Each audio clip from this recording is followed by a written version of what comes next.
Attention.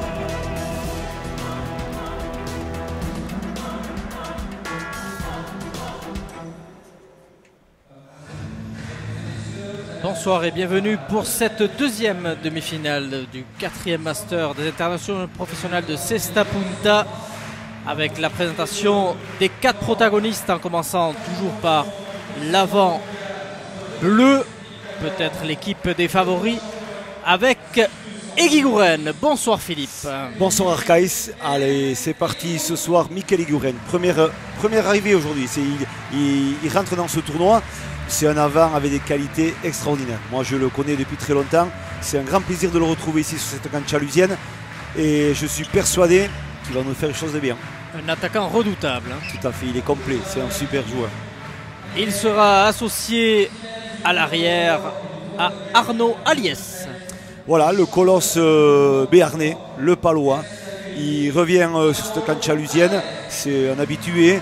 C'est un garçon qui a des qualités naturelles mais phénoménales. S'il a un revers, une droite extraordinaire, je pense que cette cancha lusienne associée avec Eguiguren, c'est une super équipe. C'est une équipe qui peut faire mal. En effet, ils auront fort à faire, hein, puisqu'en face, ils ont un sacré client. Il est champion du monde en titre. Il joue à l'avant. Il s'appelle Diego Beascoechea. Voilà, c'est la référence à ce poste. On sait très bien que dans cette cancha lusienne, il arrive toujours à nous faire de super trucs. Il a perdu la première fois qu'on l'a vu ici, il avait perdu associé au même arrière à Saint-Luc. Il va être revanchard. Il a envie toujours de prouver par rapport à son en avant direct qu'il peut être le meilleur que lui. Donc je pense que ce soir, il va nous faire quelque chose de bien. Enfin, 4e et dernier protagoniste, l'arrière blanc. Il s'agit de David Mainviel. David Mainviel, donc voilà, le Salisien qui revient pour sa deuxième présence. Une finale perdue associée aussi à Diego Beascoechea. Voilà, il est complet, il est bien sur cette cancha, il nous a fait des super prestations jusqu'à maintenant. Un super duel ce soir direct avec Arnaud Aliès. Deux belles équipes, un beau spectacle en perspective. Peut-on dire que les Bleus sont favoris pour cette deuxième demi-finale ? J'oserais pas trop m'avancer puisque c'est vrai que l'équipe bleue est une équipe complète.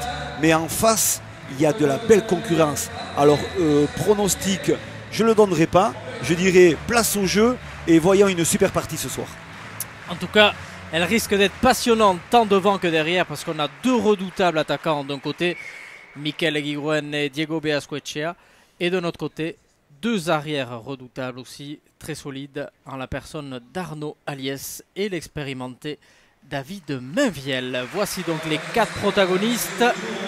Et donc, comme vous le disiez, place au jeu maintenant avec le lancer du Douro. Alors la technique, que vont être selon vous les premiers mots que vont se dire ces deux équipes pour bien entrer dans la partie? Voilà, donc je pense qu'il y aura d'abord la première observation, c'est-à-dire que on attend le duel entre Eguiguren et Beascoechea. Tous les gens qui sont venus ce soir, tous les aficionados, savent très bien qu'il y a une concurrence entre ces deux joueurs. Car c'est deux joueurs de qualité qui jouent ensemble à Dagna, aux États-Unis. Donc ils se retrouvent ici sur cette cancha lusienne. Il y aura envie de se jauger, mais je pense qu'ils vont prendre le temps. Ils ne vont pas trop oser non plus s'attaquer directement, parce que je les connais. Ils vont peut-être prendre le temps de bien préparer la pelote sur le milieu du fond, d'essayer d'acculer un peu les arrières réciproques et de pouvoir après pouvoir organiser leur jeu sur des attaques bien précises.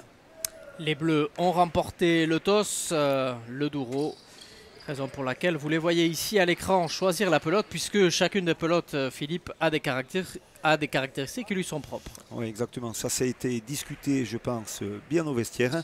Ils ont envie de choisir une pelote, bien sûr, je pense, Eguiguren un peu vive, car il a de la vitesse dans son bras. Alors l'exécution de son jeu va faire que si la pelote est rapide, avec le temps un peu chaud qu'il fait aujourd'hui, elle risque d'aller très vite. Tant mieux pour le spectacle et voyons ce que ça va donner déjà à l'engagement. Alors évidemment, lorsqu'on choisit une pelote, puisque chacune des pelotes a des caractéristiques qui lui sont propres, on la présente de manière totalement fair-play à l'équipe adverse pour que celle-ci puisse prendre quelques secondes pour la jauger, ce qui va être fait. Voilà David Mainviel maintenant qui a quelques secondes pour prendre le maximum d'informations sur cette pelote et qui va donner quelques conseils à son avant. Ouais. Il a été lui dire que voilà, la pelote, elle est vive. Alors donc fais attention au but, hein, faisons attention ce retour du but, positionnons-nous bien et dégageons bien cette pelote à l'engagement. Allez, la deuxième demi-finale commence avec au but Michael Eguiguren.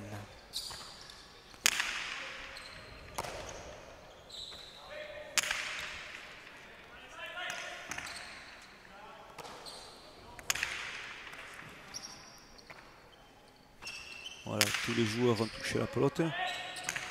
On voit déjà le revers très long. Voilà. Et on voit déjà Diego Beascoechea qui a été surpris par le rebond de la pelote. Déjà, il y a le physique. Il y a deux physiques différents dans les arrières. Arnaud Aliès fait plus d'1,90 m. Il a une allonge quand même assez impressionnante. Et il a un revers précis. Donc il a bien mis sur cette première pelote. Il a une bonne allonge, précision. On voit qu'il connaît le rail à l'ail. Il a bien positionné son geste sur le mur du fond qui a mis en difficulté directement son arrière directement, Viel qui n'a pas pu la rattraper. Là, il s'est reboté une rebote un peu courte et la faute. Allez, belle entame pour les Bleus qui commencent là idéalement la première manche en marquant le premier point. Et de nouveau un très joli but de Michael Eguiguren.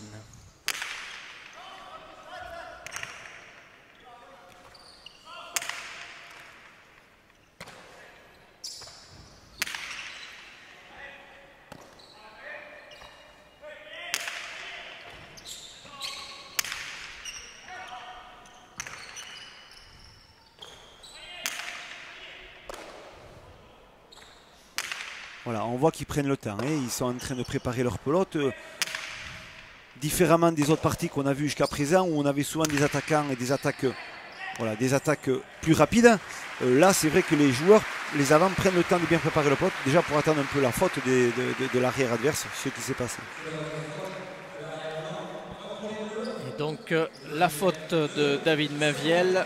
Cette pelote qui a touché le mur de gauche. Avec trop d'angle, la pelote est sortie à l'extérieur de la cancha. Deuxième point pour les Bleus. Michael Eguiguren et Arnaud Aliès. Oui. Et c'est vrai qu'il faut dire que Michael Eguiguren et Arnaud Aliès ont été associés dans ce tournoi, mais c'est vrai qu'ils ont joué ensemble au Segor il y a 15 jours. Ils ont été associés aussi dans un autre tournoi et qu'ils ont gagné une demi-finale aussi. Donc ils se connaissent un peu, ils ont pris quelques marques déjà. Donc petit avantage aussi pour eux, mais quand même on sait très bien que Beascoechea et Mainviel ont fait le tournoi ensemble aussi, le dernier tournoi. Tournoi qui malheureusement pour eux s'était arrêté en finale. Une des premières finales d'ailleurs des internationaux de cette saison. Magnifique. Et qu'ils avaient perdu sur le fil. Et voici donc de nouveau en demi-finale. Et c'est peut-être un peu la finale avant la lettre de cette confrontation. Ouais. C'est quatre grands joueurs qu'on a ce soir sur le fronton. Donc voilà, c'est sur cette position en demi-finale. C'est vrai qu'il y aura de la pression. Hein. On le voit un peu à David Mainviel qui fait la faute là sur cette réception de la droite. Mais ils ont tous envie de bien réussir ici à Saint-Jean-de-Luz. On sait le prestige qu'a ce tournoi. Et surtout, qu'est-ce qui va se passer? C'est vrai que la victoire bonifie des points et bien sûr ce grand slam en fin de saison. Allez, première interception au but de Beascoechea. Arnaud Aliès toujours très solide. Et une nouvelle faute. Il provoque beaucoup les fautes de l'équipe des Blancs. Deux fautes provoquées déjà avec deux fois le demi-mur qui prend assez nettement à l'extérieur de la cancha. Et petit à petit, sans trop faire d'efforts. Donc les Bleus qui s'imposent en patron et qui mènent 4-0.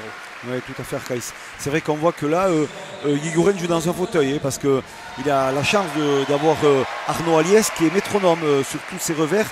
Les revers ajustés du numéro 13, c'est-à-dire de 45 mètres du mur de frappe, parfaitement sur les 56 mètres, c'est-à-dire toucher le mur du fond, pas trop forte, qui met de suite en difficulté à les rebotes. C'est une pelote qui met aussi en difficulté l'équipe des Blancs, qui n'arrive pas à se trouver. Pourtant, comme vous le disiez, ils ont un peu l'habitude quand même de jouer ensemble, mais pour l'instant, ils n'arrivent pas à trouver la faille, tant cette équipe bleue semble bien implantée sur la cancha. Oui, exactement. Et nouvelle faute de Diego Beascoechea qui est obligé de prendre des risques maintenant pour essayer de revenir. 5-0. Voilà, il va falloir un peu de rébellion, voilà, et surtout faire le premier point. Est-ce qu'ils ont encore dans leur tête la finale perdue de la dernière fois? Et ils tombent un peu dans leur travers de la dernière manche qu'ils avaient perdue en 3 manches. Et voilà, je pense que c'est des grands professionnels, c'est des grands joueurs, ils vont vite réagir. Michele Eguiguren, quant à lui, commence idéalement sur l'entrée en jeu puisque c'est la première fois qu'il joue cette saison sur la cancha lusienne après 2 ans d'absence. Et le voici déjà d'emblée voulant marquer son territoire, fronton qu'il connaît bien. Il mène 5-0. Il vient d'effectuer un pacha, c'est-à-dire le pacha, c'est quand la pelote franchit la ligne numéro 7, ce qui équivaut à une demi-faute. Mais, comme va nous l'expliquer Philippe, on n'a pas le droit à un nombre incalculable de pacha, c'est bien ça. Voilà, c'est la particularité de ce tournoi et de Saint-Jean-Luz, c'est-à-dire que 5 pachas maximum, ensuite c'est faute directe pour l'adversaire. Donc on fait très attention à son but, de peut-être pas trop l'allonger, de ne pas jouer trop court pour éviter de donner des pelotes d'attaque à l'avant adverse. Donc très délicat, il faut bien se régler.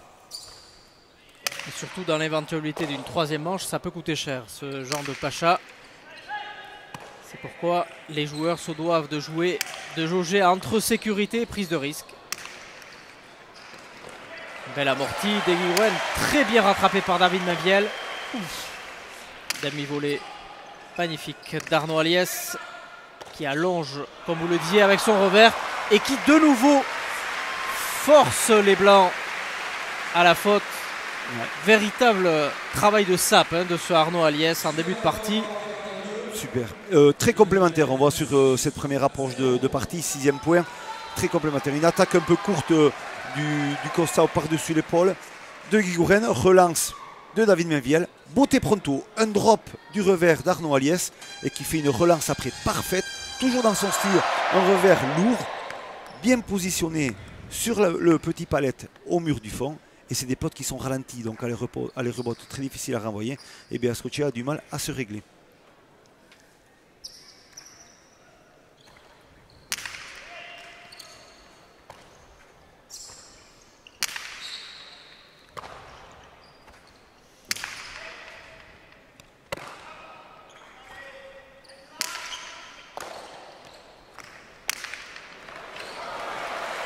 Et un deux-murs fantastiquement exécuté par Eguiguren. Et malgré que Diego Beascochea ait bien anticipé, il n'y peut rien. Et ouais, voilà, très très bien ajouté. Il va rentrer, il va regarder et il tire. Il tire ce deux-murs par-dessus l'épaule. Et c'est vrai que là, c'est imparable à la vitesse. C'est-à-dire que l'accélération de la pelote sur le mur, plus au sol, ça va très très vite. Et c'est le point pour lui. Les Blancs en plein doute, 7-0. Entame catastrophique pour eux. Ouais, et pour autant, ils jouent pas mal, mais ce sont surtout les Bleus qui les forcent beaucoup et qui les gênent énormément. Et donc les Blancs ne peuvent pas, pour l'instant, développer leur jeu comme ils le souhaitent. Voilà. Et donc on voit qu'ils sont en train de communiquer, Diego Beascochea et David Mainviel. Il faut qu'ils prennent la partie du bon bout. Donc c'est-à-dire maintenant, il faut qu'ils essaient d'acculer un peu Arnaud Aliès sur le niveau du fond. Ce qu'ils commencent à faire, on voit qu'ils commencent à préparer cette pelote assez longue. C'est bien, et ils vont pouvoir jouer en avançant. Et voilà, on voit, ça commence à avancer dans le jeu. C'est mieux, mais il faut continuer.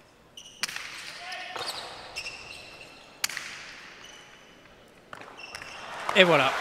Et voilà comment on peut trouver la faille chez l'équipe des Bleus. Allez, les Blancs qui arrêtent l'hémorragie. 1-7. Et en suivant, comme on le disait tout à l'heure, peut-être gêné par la pelote des Bleus. Les Blancs qui s'empressent pour aller changer de pelote. Exactement, Arcaï. C'est là qu'on voit la stratégie. C'est-à-dire qu'ils ont quand même réussi avec la pelote de leur adversaire à mettre en jeu, c'est-à-dire à trouver la solution pour pouvoir gagner un point. Mais ils se rendent compte qu'avec cette pelote, ils ont quand même des problèmes. Donc ils préfèrent choisir une pelote un peu plus adaptée à leur positionnement sur le fronton et à la façon d'adopter et de faire des points. Ils prennent une pelote un peu moins vive. Voilà, on le voit bien à l'image. Arnaud Aliès qui fait signe à Michele Eguiguren pour que celui-ci tente d'intercepter le but que s'apprête à buter donc Diego Beascochea.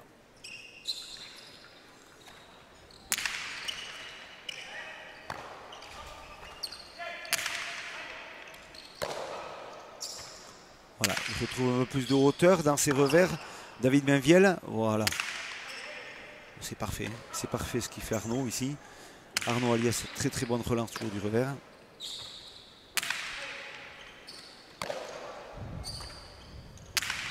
Pelote neuve. On va essayer de toucher un peu ce mur du fond si on peut. Alors pour ça, on essaie d'éviter un peu les avants. Mais dès qu'en avant, on va attraper la pelote vers le numéro 7, 8, il va essayer de toucher vite fait le mur du fond pour pouvoir provoquer une rebote. En l'occurrence, c'est son arrière qui le fait. Très belle rebotée de Guigouren. Et il faut un sauvetage in extremis de David Mainviel. Très joli geste. De nouveau les blancs maintenant acculés. Une opportunité pour Guigouren. Il tend bien la pelote en cherchant ce rebot dont vous parliez. Allez, nouvelle opportunité maintenant. Il va sûrement attaquer. Magnifique amorti. Et le point à la clé. 8-1. Il manœuvre très très bien quand même. C'est une équipe qui est bien organisée. On voit qu'elle ne fait pas de faute directe, ce qui est très important. Et ensuite, en préparation du point et en finissant, c'est fabuleux. On voit qu'il va rentrer, le coup d'œil, Beaskocia qui rentre à l'extérieur. Il voit l'arrêt direct au fond et il pose un gauche-gauche à l'intérieur. Voilà. Il va rentrer, il regarde, par-dessus l'épaule, il ajuste parfaitement millimétré sur le mur de gauche. Le point. Un point magnifiquement mené, comme vous le disiez, bien préparé. Il y a eu pas moins de 18 échanges dans ce point. Donc, comme vous le disiez, donc les Bleus qui préparent bien le terrain et ne se précipitent pas lors des attaques. Voilà, ça évite de prendre des risques trop bêtement. Donc, voilà.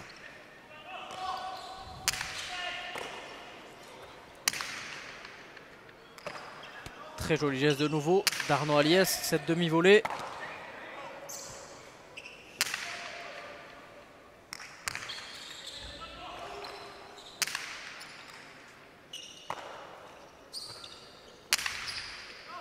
David Mainviel qui a plus de difficultés à allonger son revers par rapport à Arnaud Aliès.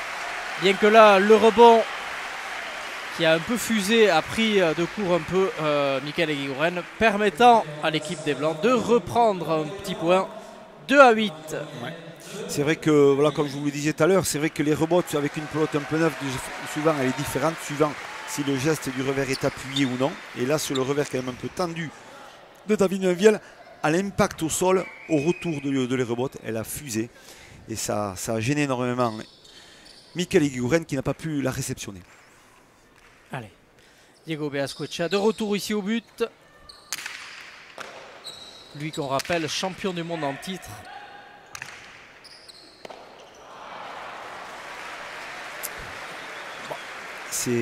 Non mais c'est super bien joué. Il attrape une pelote un peu en difficulté sur un but donné, mais qui n'est vraiment pas facile à ajuster de suite une pelote précise sur le mur du fond, ce qui fait parfaitement.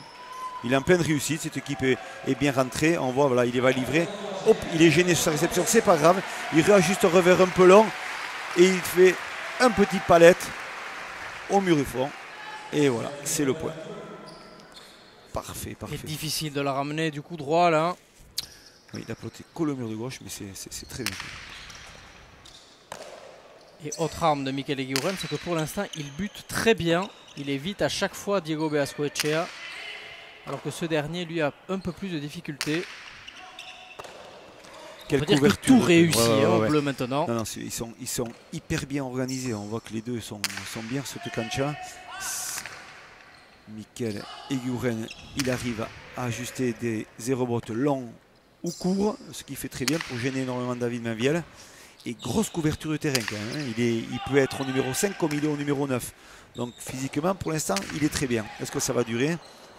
Et il déclenche des choses parfaites. Voilà. C'est un récital, hein. C'est vraiment un récital de sa part.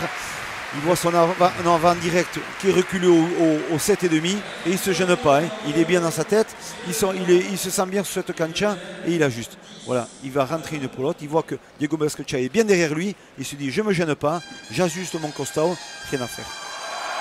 Un travail d'orfèvre que ce Michael Guigouren, très très à l'aise, comme un poisson dans l'eau. Lui qui n'était pas venu jouer la saison dernière, mais qui semble ne jamais avoir quitté ce cancha et permet à son équipe de prendre le large 10-2. Ça va être compliqué hein, d'aller chercher ces bleus s'il continue sur ce rythme. tellement ils laissent peu de chance et peu d'espace à leur adversaire.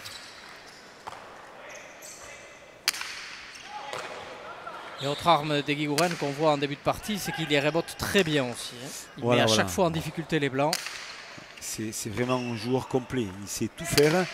Il est très agréable dans la complicité d'un collectif, dans une équipe. Il est super bien et il nous montre ce qu'il sait faire aujourd'hui. Voilà, l'attaque était osée, mais il est à l'extérieur. Voilà, très spectaculaire ce qu'il a voulu faire Diego Bascochea. Une rebote couchée de la droite, ce qui n'est pas souvent effectué, mais elle est hors des limites. Le voici, donc c'était rebote du coup droit qu'a tenté Diego Bascochea. Alors il est évident que si le point rentre, c'est peut-être un des points de l'année, mais bon, malheureusement pour lui, ça ne marche pas. Et quand ça ne veut pas s'ouvrir, ben, ça ne sourit pas.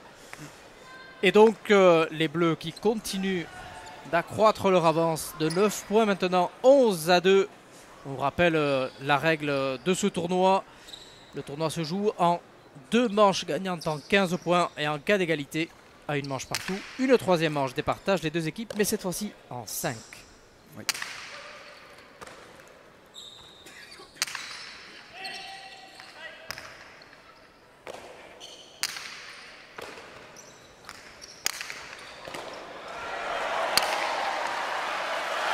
Allez, cette fois-ci, Diego Bascochea ne s'est pas laissé embarquer par Mikel Eguiguren.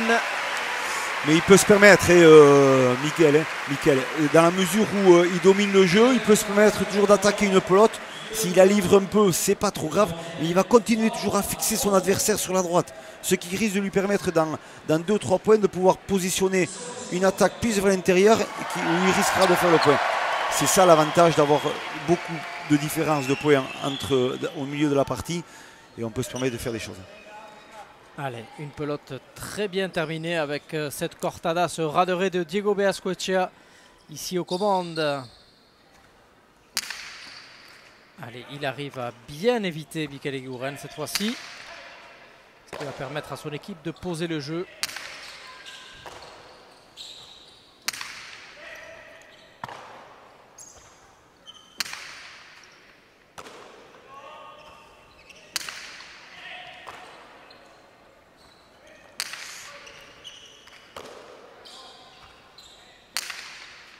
Et Arnaud Aliès qui s'affole pas. Super prestation, il est bien en ce début de partie. Il joue juste, il distille les revers parfaitement. Il ne se trompe pas. Bon, celle-là, elle peut être bien placée. Et voilà. Le tic-tac magnifique de Diego Bascochea. On va bien le voir au ralenti puisque Diego Bascochea, il cherche ce tic-tac. Il faut dire aux téléspectateurs que ce n'est pas quelque chose qu'on fait au pif. C'est quelque chose qui est vraiment recherché. Et là, c'est fait à la perfection. Voilà. Une rebote trop courte, il va rentrer en botico rideau, il va voir son arrière qui s'avance un peu là, Arnaud Aliès, il va chercher à le lober. Et en le lobant, il cherche qu'une seule chose, c'est le tic-tac, parce que c'est imparable au niveau de la réception. On voit là, il va rentrer, il regarde l'avant, l'arrière commence à avancer beaucoup trop, et puis il le positionne par-dessus, et le tic-tac. C'est magnifique, la pelote s'écrase, point pour les Blancs, 4-11. C'est du bon boulot, c'est beaucoup de travail pour réaliser des gestes comme ça. Attention aux Bleus de ne pas laisser Diego Bascochea prendre confiance, sinon ça peut être un adversaire vraiment redoutable. Lui qui est sur 2 points consécutifs. Ouais. Il commence à faire reculer un peu les adversaires, l'équipe blanche. Donc ça change un peu la physionomie de la partie, hein, c'est important. Voilà des picadas un peu plus courtes de David Mainviel.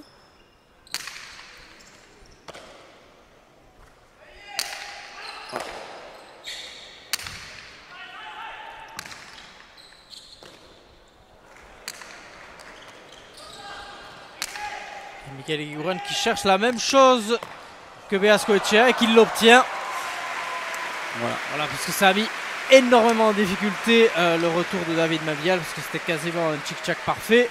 David Mainviel n'a pas pu récupérer cette pelote à les rebotes et donc point pour les Bleus.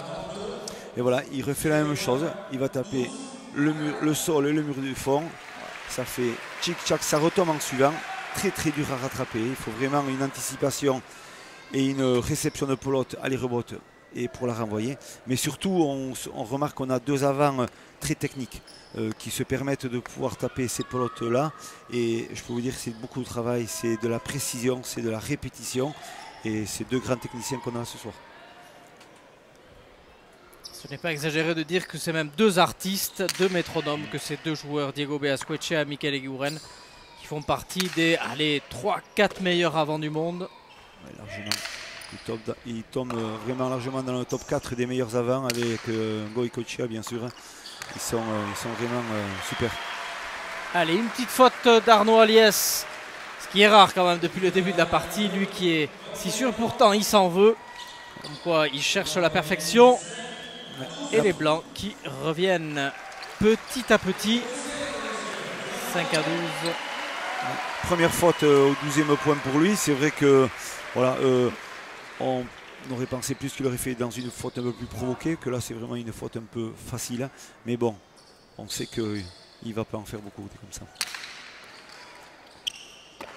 Ouh, le rebond très long qui a failli mettre à mal Arnaud Aliès.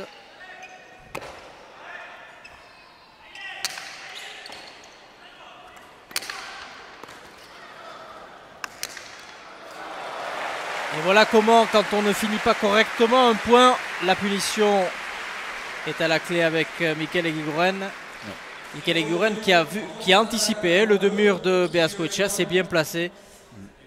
On va voir là, il rentre, il veut taper en costa ou en deux-murs du revers décroisé, c'est-à-dire il ne veut pas donner de l'angle pour qu'elle aille vers le grillage, mais il se trompe. Il se trompe parce que bien sûr, Mikel Eguiguren a vu la trajectoire, il est resté campé vers l'axe central, il a pu relever cette attaque et lui refaire un deux-murs du revers parfaite vers l'extérieur. Ils se connaissent ces deux joueurs, ils savent très bien de quoi ils sont capables, donc ils se craignent. Attention, c'était rebot très long. Très bien ramené par Eguiguren. Arnaud Aliès et son coup droit. Il a un coup droit lourd, hein, ce Arnaud Aliès aussi. Ouais, il a des très jolies postures du revers et de la droite. Et c'est vrai que grâce à son gabarit et sa bonne forme actuelle, parce qu'il fait une très bonne saison estivale. Et on voit que là, il est bien. Voilà, très très dur cette pelote et qu'il attrape magistralement.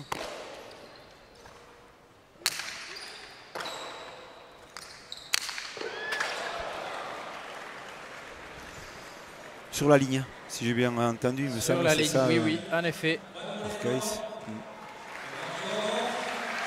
Sur la ligne, ce qui n'a pas échappé au juge principal.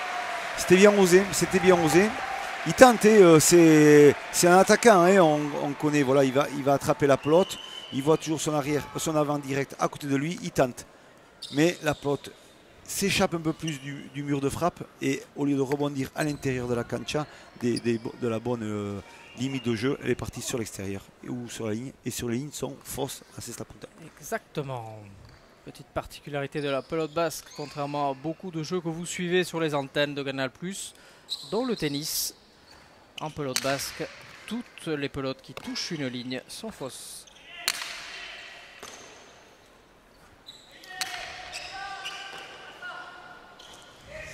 Belle défense de Mikel Eguiguren.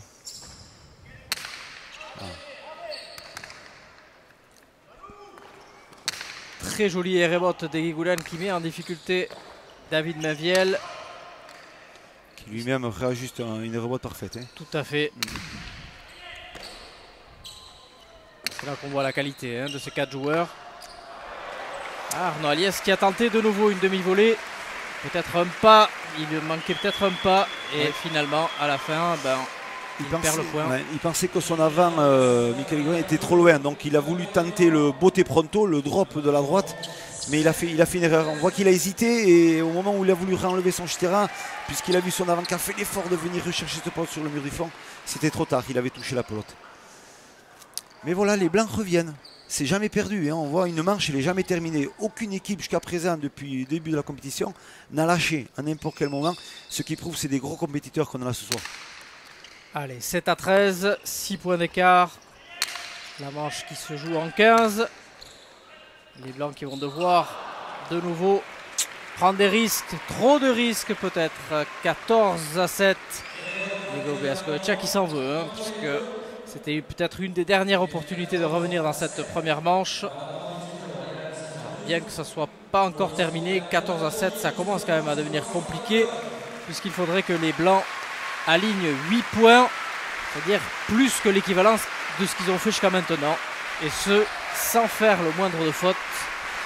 Donc ça risque d'être un peu compliqué quand même. Je pense aussi. Très joli but de nouveau d'Eguiguren. Et toujours Arnaud Aliès et ce revers très lourd. Hein. Oui, c'est millimétré ce qu'il fait. Voilà. Et voilà. Nouvelle attaque d'Eguiguren. Faute de David Mainviel. Faute provoquée. 15-7, fin de la première manche en 25 minutes et 30 secondes de jeu. Les joueurs vont avoir maintenant la lourde tâche de trouver les solutions, surtout en ce qui concerne Diego Beascoechea et David Mainviel. Et pour ceux, ils n'ont que 3 minutes. Et oui, là ils ont intérêt à discuter. Ça va être important pour cette équipe blanche parce que elle est très mal rentrée dans la partie. Elle a été dominée de suite, elle a fait beaucoup de fautes. Et Michael Eguiguren et Arnaud Aliès ne demandaient que ça. Ça leur a permis quand même de bien se jauger sur cette cancha, de retrouver leurs repères. Et ils ont fait les points qu'il fallait. Donc voilà, c'est très bien, très bonne approche. Très bien première manche. On le voit, hein, quelques statistiques à l'écran avec Eguiguren qui prend le dessus. Hein. 6 points gagnants contre 2 seuls de Diego Beascoechea. Alors que au niveau des arrières, ça s'équilibre au niveau des fautes directes. Mais bon, c'est Michael Eguiguren qui a beaucoup travaillé, œuvré, bien préparé les points avec son arrière Arnaud Aliès. Et donc ça leur a permis quand même de prendre les dessus dès l'entame de la partie. Et peut-être que les 7 premiers points marqués 7-0 ont peut-être trop marqué l'équipe des Blancs. Ça c'est sûr, en faisant autant de fautes directes comme ils ont fait entre les deux, c'est-à-dire 9 fautes directes et 6 points gagnants de cette équipe bleue, et dont en l'occurrence Michael Eguiguren qui a fait beaucoup de points, ça fait 15, le score est très vite atteint. On voit, c'est beaucoup plus serein, ils sont faciles dans cette approche de première manche. Moi je les trouve, on savait que c'était une équipe assez redoutable.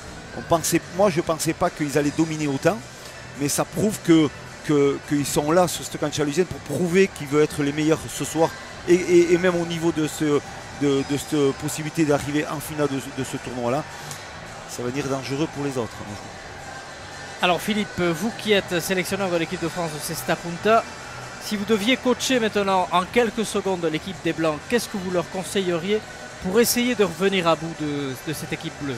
Eh bien déjà, moi je leur conseillerais déjà au niveau de leur préparation de points d'allonger un peu plus leur revers. C'est-à-dire que David Mainviel, il a joué trop court. C'est-à-dire qu'il a procuré beaucoup trop de rebotes à Michael Eguiguren, qui a reboté parfaitement, qui les a gênés. Et sur les retours des rebotes, ils n'ont pas réussi à relancer, à se procurer ces pelotes un peu plus devant. Donc déjà à la base, jouer plus juste. On essaie d'amener beaucoup plus ces pelotes directement sur le mur de frappe pour jouer un peu plus en avançant et surtout se concentrer sur ses réceptions. Il y a trop de fautes directes, on donne trop de points directement à l'adversaire. Donc 2 phases de jeu où déjà bonne concentration, et si on arrive à appliquer ça sur la deuxième manche, je suis persuadé qu'il y aura de l'opposition et qu'il risque d'y avoir des surprises sur la deuxième manche. Et faut-il essayer aussi pour l'équipe des Blancs d'essayer d'acculer au maximum Arnaud Aliès et d'éviter qu'Eguiguren, parce qu'on a vu Eguiguren aller très loin dans le fronton pour aller défendre. Faut-il absolument essayer de jouer peut-être des points un peu plus longs, quitte à essayer de fatiguer Arnaud Aliès pour s'ouvrir un peu plus le fronton davantage? Oui, tout à fait, parce qu'il vaut mieux quand même que le point dure un peu plus pour qu'il se sente un peu mieux dans ce fronton. Mais c'est vrai que les droites, même qu'a lancé David Mainviel, il a joué des droites un peu trop longues. Donc étant donné qu'Eguiguren revienne très loin sur la cancha, située entre le 7 et le 8, les droites qui positionnent donnent directement les pelotes à la volée à Michael Eguiguren. Donc des pelotes pas dangereuses. Que s'il arrive à jouer plus court, des droites piquées plus courtes, il va réussir à lober directement Michael Eguiguren et repositionner Arnaud Aliès beaucoup plus loin sur le fronton. Et ça changera la physionomie de la partie. Autre point, dernier point, peut-être le choix des pelotes, puisqu'on a vu les Blancs très en difficulté avec les pelotes choisies par les Bleus lors de la première manche. Et vous voyez que depuis plusieurs secondes maintenant, plusieurs dizaines de secondes même, Diego Beascoechea est en train minutieusement d'essayer de trouver une pelote qui soit quelque peu différente de celle qu'il y a eu en première manche, puisque que ce soit la pelote des Bleus ou celle qu'il a choisie lui-même, ils ont été très en difficulté. Exactement. Hein. Mais là, il fait une erreur parce que c'est pas à lui d'engager, parce qu'il est malin. Tous ces joueurs savent très bien que celui qui gagne la première manche, il est obligé de réengager sur la seconde. Mais judicieusement ou stratégiquement, il est parti à l'intox, on peut dire comme ça, aller choisir ses pelotes.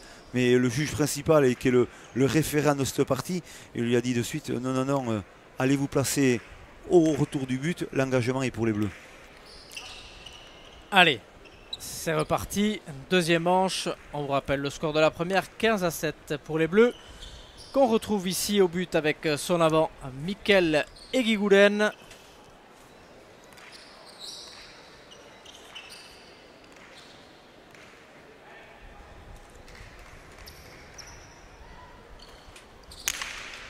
Et vous rappelez que le vainqueur de cette partie affrontera jeudi prochain ici même le vainqueur de la première demi-finale, à savoir Eric Mendizabal et Nicolas Eyeragaray, qui se sont assez facilement imposés la semaine dernière. Oui, exactement. Ils ont gagné leur billet et leur place pour défendre leur chance toujours dans cette prochaine finale. Et c'est une belle équipe qui, je pense aussi, fera de l'opposition dans cette finale. Allez, un premier point déjà disputé et très bien terminé par Diego Beascocha avec ce deux murs. On a vu l'effort justement d'essayer d'acculer au maximum Mikkel Egiguren pour que Diego Beascocha ait le fronton suffisamment ouvert pour placer la pelote, ce qu'il a idéalement fait, 1-0. Voilà. Voilà les rebottes un peu courtes, il va rentrer sur un Bote Corrido du revers et il place en suivant un Costavo. Donc Bote Corrido, réception par-dessus l'épaule et ensuite une attaque du revers, toujours par-dessus l'épaule en deux murs, parfaitement exécutée. On vous rappelle que le Royal de Saint-Jean-de-Luz fait 56 mètres de long, donc Mikkel Egiguren à la réception de les rebottes était peut-être à 40 mètres du mur de frappe, donc impossible pour lui de se relever, lui qui était par terre à les rebottes, et d'aller chercher ce deux murs de Diego Beascocha, parfaitement lu par Diego Beascocha, et qui permet donc à son équipe de prendre les commandes 1-0 et de changer de pelote par la même occasion. C'est une des premières phases de jeu où ils arrivent quand même à dominer le point. Donc voilà, ils arrivent avec d'autres intentions sur cette deuxième manche. Voyons si ça va durer. Voilà, il cherche de la hauteur. David Mainviel pour acculer son arrière, mais il y a un gros bras derrière avec Arnaud Aliès. Et on voit Egiguren aller très très loin, il est au niveau du 10 déjà. Il a une anticipation, une compréhension et un physique fabuleux ce soir.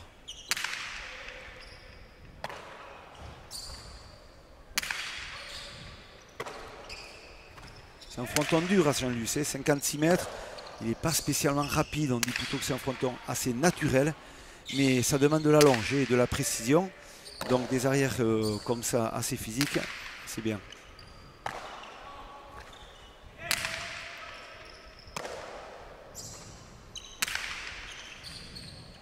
Un point très long déjà, qui peut laisser quelques traces au début de cette deuxième manche.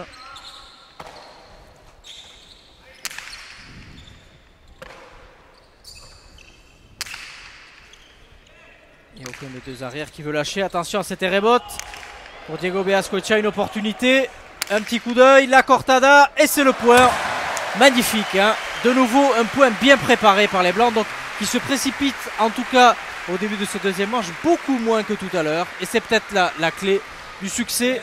Voilà. On va voir les rebottes de mur quand même de pratiquement 40 mètres. Et qu'il ajuste très mal, c'est toujours délicat. Et une cortada, un deux-murs de la droite, un ras de la droite parfaitement ajusté, imparable. Alors là, c'est vrai, c'est ce qu'on disait Arcaïs tout à l'heure, la stratégie de jeu a changé complètement.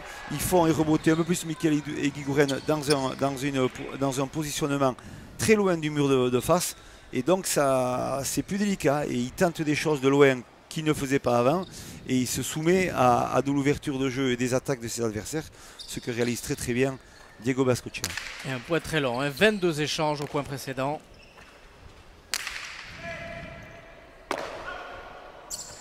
Très bien, David Mainviel. Arnaud Aliès par son puissant revers qui essaye de garder David Mainviel le plus loin possible dans le fronton. Ouais. il jauge bien, il joue bien. Et David se bat là. Sur cette deuxième manche, il joue plus juste. Hein, il joue beaucoup plus juste. Il arrive à allonger bien ses revers. Et il essaye de trouver plus de hauteur aussi. Parce qu'il était peut-être un peu trop court lors de la première manche. Ouais. Voilà, il cherche plus la hauteur sur les revers. Il lui manque encore 1 mètre et ça sera des revers parfaits. Voilà. Attention, hein. Attention. Et quel voilà. Point. Super. Quel point. Alors on va pouvoir le disséquer au ralenti, mais d'ores et déjà, donc on le voit, Mikel Eguiguren qui voit que Diego Beaskoetxea pense qu'il va faire un deux-murs, donc il s'en va vers la droite. Ouais. Voilà. C'est la fin du point qu'on voit là. C'est vrai que là, il a automatiquement relevé une attaque mal ajustée de Beaskoetxea et il a vu l'ouverture de jeu. Il a vu la grande ouverture de jeu, l'arrière qui est bloqué sur le fond, l'avant adverse qui est sur la droite. On positionne une attaque du revers à l'intérieur vers le mur de gauche et c'est le point. Allez, les bleus qui reviennent, 2-1.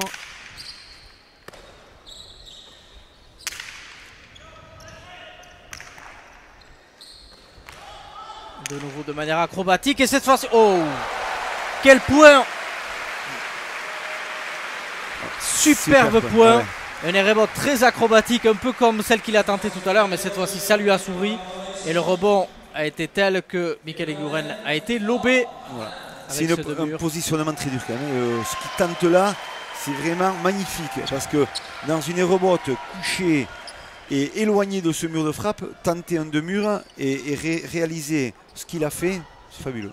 Et tenter un deux-murs, c'est tort, mais tenter un deux-murs de ce calibre avec cette finition, c'est là qu'on voit, hein, comme on disait, qu'ils font partie des tout meilleurs avants du monde, parce que faire ce geste, c'est quand même quelque chose d'assez exceptionnel et qui n'est pas à la portée de tous, loin de là. Allez, Eguiguren qui cherche le tchic-tchac. Très bien défendu par David. Il fallait la relever celle-là. Et il continue. Hein. Il remet la même. Et cette fois-ci. Magnifique. Il arrive à distiller des coups de la droite comme du revers. Mais c'est précis. C'est un coup un peu long, un coup un peu court. Il se sert du mur de fond parfaitement et du sol. Il fait des tchic-tchac parfaitement. C'est du grand arrêt qu'on a avec lui ce soir. Quelle classe! Ouais. Alors le premier a été relevé par David Mainviel, mais aller chercher celle-là, c'est impossible. Et les bleus qui reviennent, qui restent au contact toujours 2-3.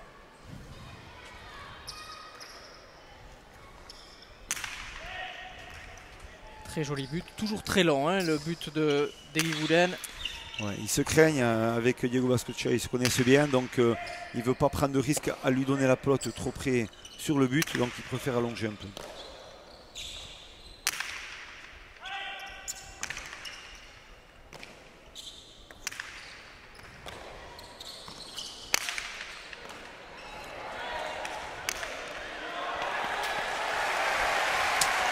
Et voilà, la classe des deux joueurs. C'est là qu'on voit, hein. Quelle classe que ces deux joueurs. Diego Beaskoetxea qui cette fois-ci n'a pas bougé du fronton, ne s'est pas laissé aspirer par Mikel Eguiguren. Il est resté au milieu du fronton. Celui-ci a tenté un ras de raie en le laissant au milieu du fronton. Et là, c'est imparable.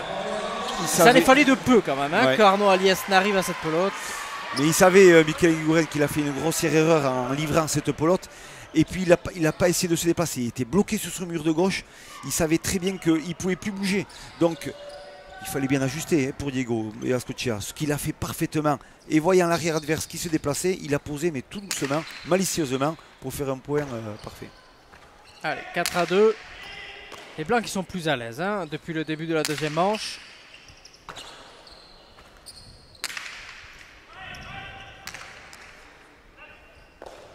Une partie plus ouverte et plus équilibrée que lors de l'entame de la première manche, où les bleus, je vous le rappelle, menaient 7-0.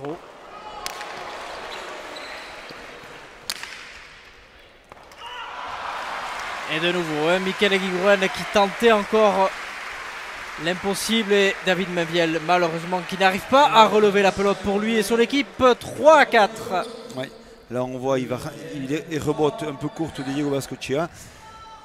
Allez, il va rentrer, il va attraper la pelote. Il le voit à l'arrière qui s'avance un peu trop, en l'occurrence David Mainviel, il essaie de le passer. Je crois que David il a intérêt de temporiser ses montées. Parce que depuis quelques temps, chaque fois que Michael Iguren arme ça en revers et qu'il veut taper un constat, il attend vraiment de bien voir où va se positionner l'arrière adverse. Et ça fait 3 ou 4 points qu'il lui fait en le débordant. Parce que David, il a tendance un peu trop à anticiper, à vouloir s'avancer. Donc un peu, il a ça à rectifier à peine un peu, David.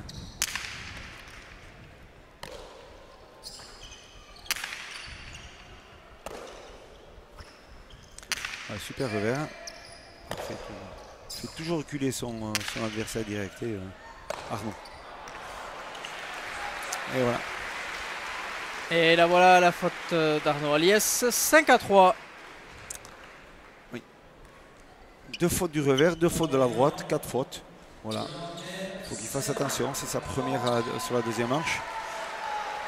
Voilà, on sait très bien que dans une partie, 5 fautes maxi pour rester toujours en contact des adversaires directs. Si on commence à en faire un peu trop, on laisse l'ouverture à des difficultés pour pouvoir gagner une manche. Donc je pense que Michael Iguren a dû lui dire attention, on joue sans faire de faute.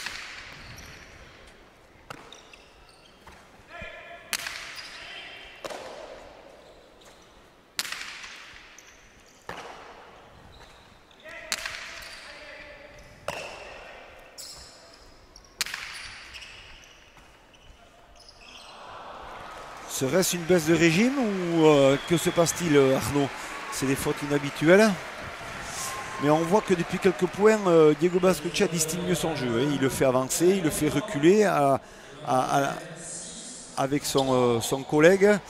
Voilà, c'est une équipe qui commence à être mieux positionnée sur le fronton. Elle joue mieux en équipe, cette équipe blanche, et elle met plus en difficulté ses adversaires. Elle évite au maximum Michael Iguren. Donc voilà, ils font des points.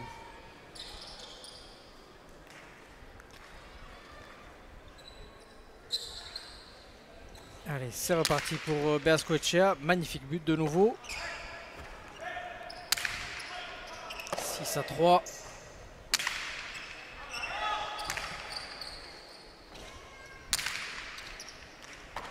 Très joli rebot de Guigoulen. Il a un bras très vif, il a un physique, mais il a une jolie posture de rebot de la droite.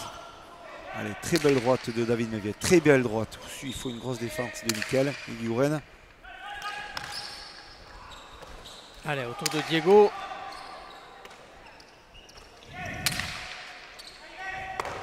Très joli sauvetage de Mainviel. Et qui relance super bien derrière. Parce que du fond, il fallait le faire. Allez, Diego Beascoechea qui rentre.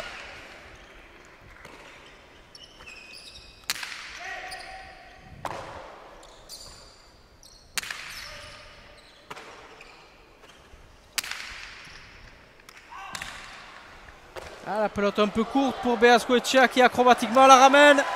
Attention, l'opportunité pour... Ah voilà. Là, c'est... Malgré le bluff de Diego Beascoechea. Voilà, c'est vrai qu'il a hésité. Il ne savait pas à la base sur la réception. On a vu s'il n'avait pas se positionner pour faire une relance encore sur un Chichako arrière. Bon, voilà, une rebote un peu pas trop académique. Mais bon, elle est revenue dans l'aire de jeu. Et voilà, bam, un coup d'œil et on reste classique. Une cortada un peu longue mais bien ajustée qui touche le mur de gauche au dernier moment et c'est le point. Il ne s'est pas laissé embarquer par le bluff de Diego Beascoechea. Il est resté serein et marque là le 4e point et il reste en contact. Toujours les bleus qui ne sont pas distancés. 4-6.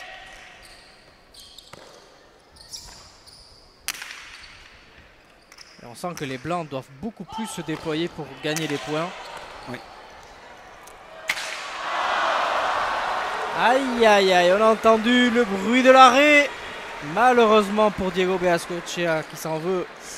Ah ouais, là il peut s'en vouloir malheureusement, mais c'est vrai que c'était très bien joué ce qu'il a fait parce qu'il avait réussi à mettre la difficulté sur une rebote. Il est parti chercher la pelote, il a vu qu'il était loin. Je vais lui poser un petit lâcher tranquillement sur le mur de frappe, mais il a chopé là, il a touché la chapa, la ligne jaune horizontale, et malheureusement c'est la faute. Et attention parce que c'est des points qui coûtent cher. Il avait là l'opportunité de reprendre 3 longueurs d'avance et au contraire maintenant Il recolle les bleus à une longueur. La partie est donc totalement relancée.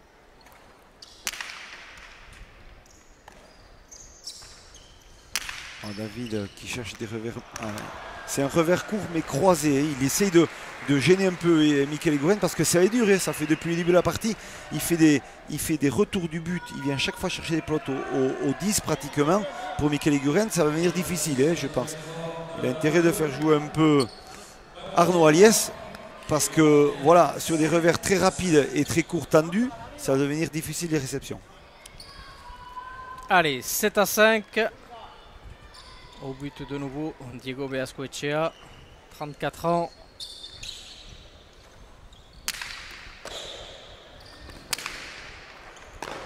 Quel sauvetage de Mainviel. Attention, il cherche le tic-tac de nouveau. Et voilà. Et le voilà. Quel joueur ce Michael Eguiguren. Il ne faut pas lui laisser un trou de souris, sinon c'est la punition immédiate. 6-7. C'est un très bon attaquant, c'est un très bon défenseur et sur une défense pas facile, il arrive à ajuster quand même une pelote très difficile. On voit là, il va taper un demi-mur décroisé du revers, mais très bien suivi par David Mainviel qui ne touche pas ce mur, ce filet. Il remet la pelote à l'extérieur. Alors là, c'est le coup d'œil magique, le relâchement du poignet et l'accélération du bras et ça fait un tchitchak magistral sur le mur du fond. Alors qu'est-ce qui a manqué à David Mainviel? Un peu plus de puissance peut-être sur le mur de gauche? Voilà, il a été un peu acculé parce que sur ce constat un peu décroisé, cette attaque du revers, c'est jamais facile de pouvoir attraper la pelote. Mais il a subi le jeu, donc c'était pas évident, il lui manquait l'accélération. Le point repris de manière magnifique. Un point qu'il faut garder en archive, hein, celui-là.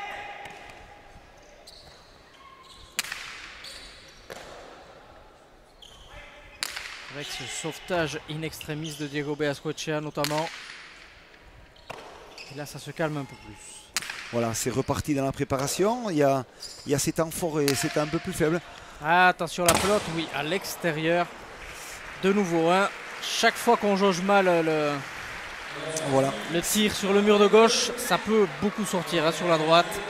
C'est dommage, c'est faute directe là, de David Mainviel, mais c'est vrai. Là on voit le but, réception du but, attaque, de suite attaque et relevé. Il défend super bien Michael Eguiguren. Et là, pam, il refait encore une attaque, relevé magistralement par Diego Beascoechea dans le mouvement, sans faire Achiki garder trop longtemps la pelote du terrain. Et là c'est reparti. Tout le monde est bien positionné et on repart sur du jeu. Super bien. Deux avants de grande classe ce soir. Ici, allez, Pacha de nouveau d'Eguiguren, c'est le second de la partie. Deuxième Pacha d'Eguiguren. On a été content d'avoir des techniciens comme Romaïchia jusqu'à présent, comme Jando Laran. Et c'est vrai que ce soir, quand même, on touche quand même du haut niveau aussi avec l'entrée en liste de Michael Eguiguren. Et c'est un plaisir de le voir ici sur ce fronton. Et petit à petit, les bleus qui sont revenus, les voici à égalité, 7 partout. À la mi-temps de cette deuxième manche. Et les blancs se doivent, on vous rappelle, de remporter cette manche pour forcer une troisième manche. Sinon, ce seront Michael Eguiguren et Laurent Aliès qui valideront le deuxième billet pour la finale de jeudi prochain.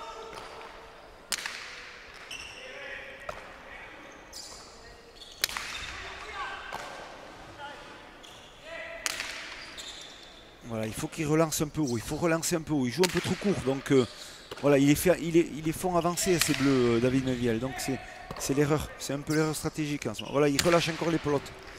Voilà. C'est les bleus qui maîtrisent ce jeu. Alors Arnaud, est-ce qu'il va ajuster un revers parfaitement?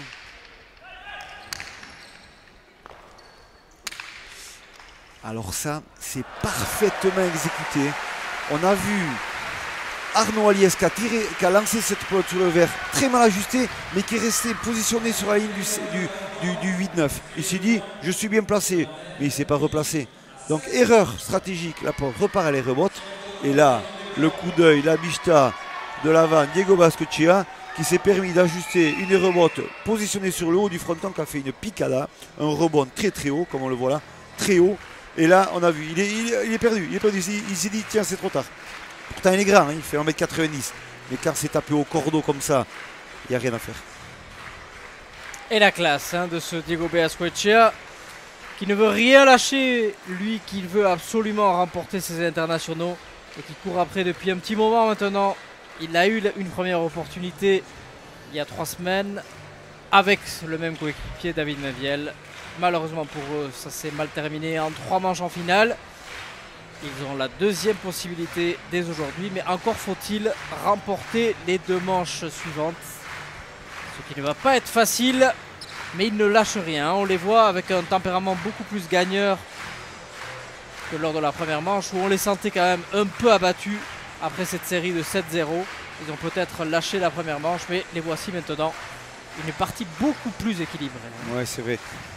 La première manche a été dominatrice pour l'équipe bleue, il n'y avait rien à dire. Mais c'est vrai que dans cette manche, dans cette deuxième manche, on voit que l'équipe blanche, elle est revenue avec d'autres intentions, d'autres façons d'aborder cette partie. Et ce qu'elle fait très très bien, elle arrive à bien positionner ses pelotes. D'abord, comme on le dit, toujours sur le mur du fond. Et après, on joue en avançant. Et quand on a un technicien, en l'occurrence comme Diego Beaskoetxea, à la finition, ça devient pas facile, parce qu'il n'y a jamais rien de facile, mais ça devient plus réalisable pour terminer un point. Allez, le temps mort demandé par l'équipe des Blancs se termine. Le jeu va pouvoir reprendre au score 8 pour les Blancs, 7 pour les Bleus. Et au but, Diego Beaskoetxea.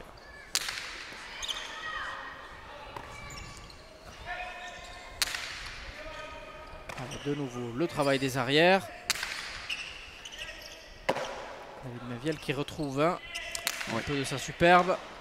Aïe, une faute inhabituelle, une faute de gain inhabituelle pour Diego Beaskoetxea.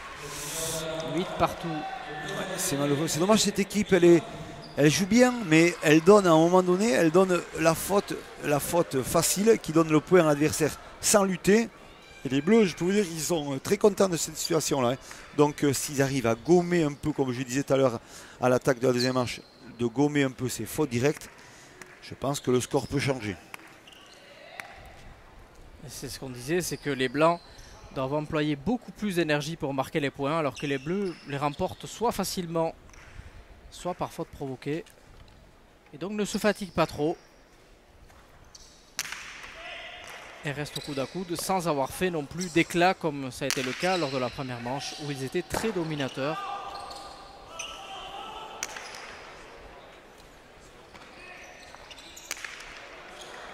Et quel point de nouveau de Diego Beaskoetxea.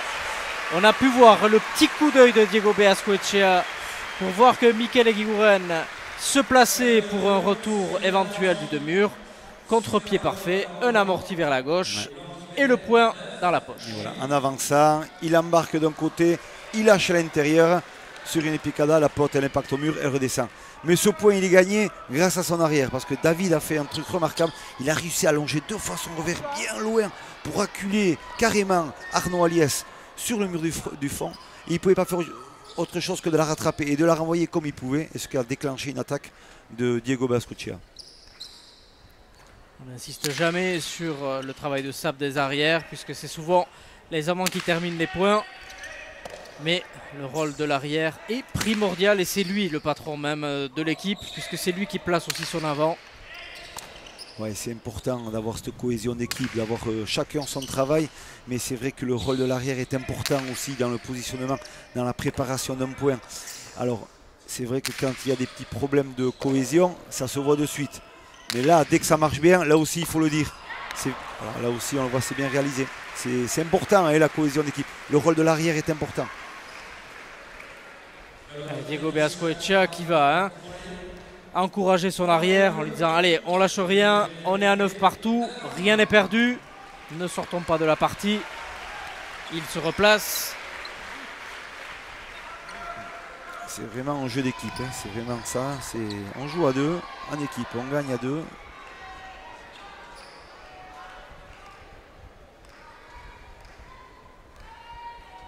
Et les supporters qui encouragent les deux équipes. Le Rayala est bien fourni encore aujourd'hui. Pas loin des 1500 spectateurs. faut dire aussi que le tournoi des Saint-Jean-de-Luz est l'un des plus réputés. Raison pour laquelle donc les gens ne se trompent pas et viennent nombreux voir ce type de spectacle, magnifique spectacle que cette deuxième demi-finale. Et de nouveau, le coude à coude qui continue, tantôt les bleus, tantôt les blancs, de nouveau en faveur des blancs. 10-9. Ouais, 10-9 exactement. Voilà une attaque mal ajustée de Eguiguren. Très bonne défense de Beaskoetxea et point de l'équipe blanche. Mais c'est vrai, Arcaïs, comme vous disiez, il y a de la référence toujours dans cette spécialité et dans les tournois. Et on pourrait comparer le tournoi des internationaux à Roland Garros. C'est ça, tous les joueurs qui viennent jouer ici, ils veulent marquer leur nom dans ce tournoi. Car c'est du prestige, il y a du monde tout le temps dans ce Rayala, il y a une super organisation. Et voilà, et ils sont très fiers et très heureux de toujours participer à ces tournois. On le répète jamais assez, les places sont chères hein, de ce tournoi. Tout le monde veut y jouer, mais les places étant limitées, évidemment, il y a toujours des privilégiés et des déçus. Et ça, c'est la loi du sport. C'est dire un peu le prestige de ce tournoi. Bien sûr. Des personnes comme Eguiguren, ça fait 2 ans qu'ils ne jouent pas à Saint-Jean-de-Luz. Voilà, donc, et quand on voit la qualité qu'ils ont, on se dit que la sélection est souvent très délicate à faire.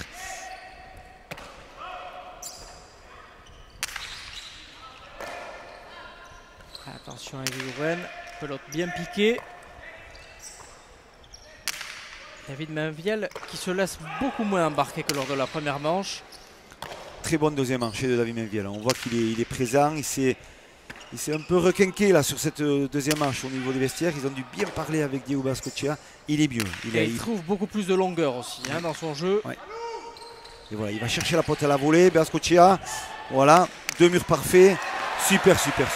Et de nouveau, hein, comme vous le disiez, la finition est parfaite, mais le travail de David Mainviel, le travail de Sapp est aussi terrible, puisque David Mainviel, avec ses 2 revers, a complètement acculé l'arrière Arnaud Aliès pour offrir en quelque sorte une possibilité que Diego Beaskoetxea s'est saisi parfaitement. 11-9. On voit ces finitions de points parfaits. C'est vrai que ça arrive toujours. Là, on voit qu'ils jouent une deuxième manche, mais vraiment en équipe, en réalisant quand même chacun leurs prestations, en coordonnant bien leur travail pour finaliser un point. C'est super bien joué. Et les 1600 spectateurs qui sont privilégiés hein, parce que le spectacle est très beau. Finalement, avec peu de déchets par rapport au nombre de beaux gestes et des magnifiques points qu'on a pu voir. Oui. Ça joue à la perfection ce soir. Il y a des trucs, des gestes parfaits. Quelle très relance. Grosse allonge d'Aliès. Eguiguren qui essaie de mettre en difficulté Mainviel.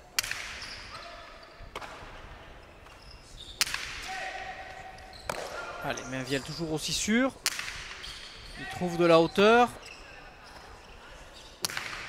Voilà, là, il oblige. Au coup droit. Ouais. Il oblige carrément Arnaud Aliès à récupérer ses pelotes en mur de fond. Ça, c'est important. Car sinon, la pelote, elle va carrément au mur du fond, c'est-à-dire à la Chula. Et là, c'est imparable. Ce qu'il ne faisait pas la première manche. À la première manche, il faisait reboter beaucoup Eguiguren parce qu'il avait des revers trop courts.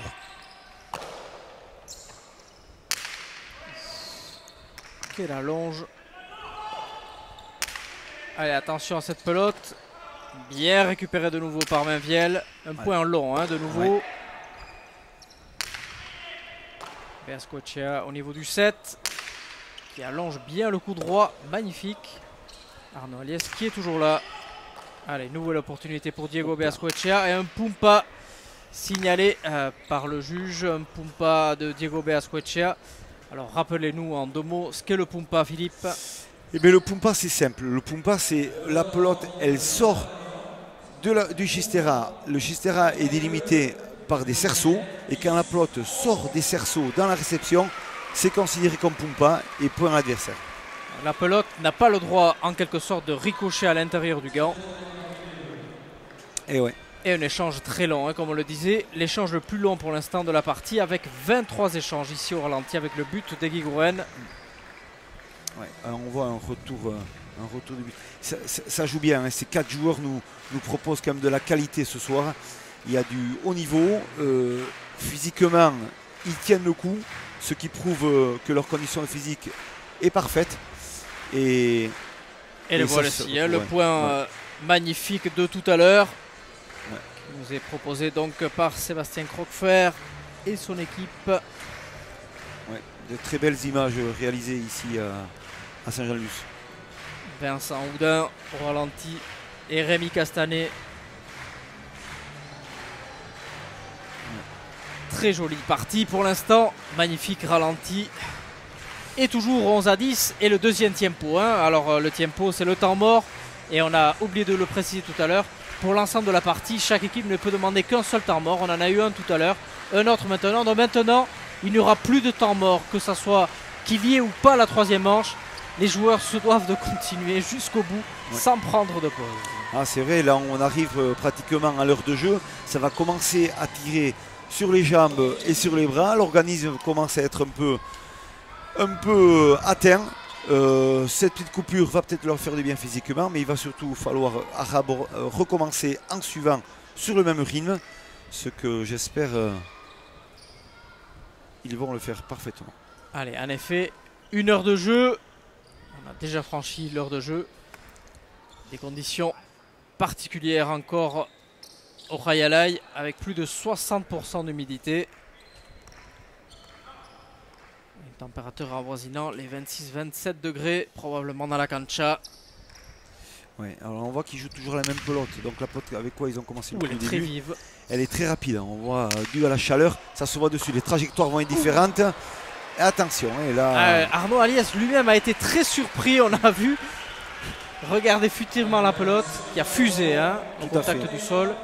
1 heure de jeu, tous les spectateurs qui sont, c'est-à-dire 1500 personnes sur le Rayalay Saint-Luz, la pelote va commencer à se modifier un peu. Elle va commencer à chauffer intérieurement, mais surtout l'humidité ambiante, comme vous le signaliez, c'est vrai que ça risque de modifier un peu les trajectoires des pelotes. Alors attention, il faut penser à être réactif et surtout être bien collectif, à bien se parler. Ça va être la clé, je pense, de la fin de cette manche. Allez, 12-10. Un petit avantage maintenant pour l'équipe des Blancs. C'est pas le moment de craquer pour eux. Bien buté par Diego Beasquetchea.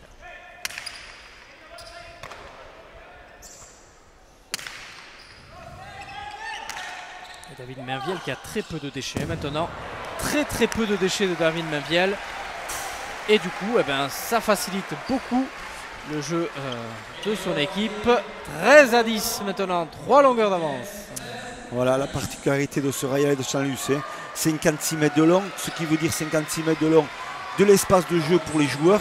Donc quand on arrive à acculer le jeu sur le mur du fond, automatiquement on crée des aérobots plus courtes. Donc il faut ajuster, avoir de la force, mais souvent on veut allonger un peu plus son geste.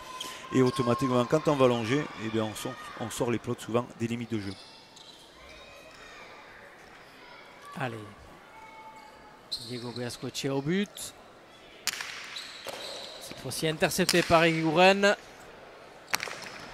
Et la pelote est bonne, a priori une chula mais extraordinaire. Ah ouais. Alors là, si on peut la revoir, si l'image serait parfaite, mais je sais que l'angle est très délicat.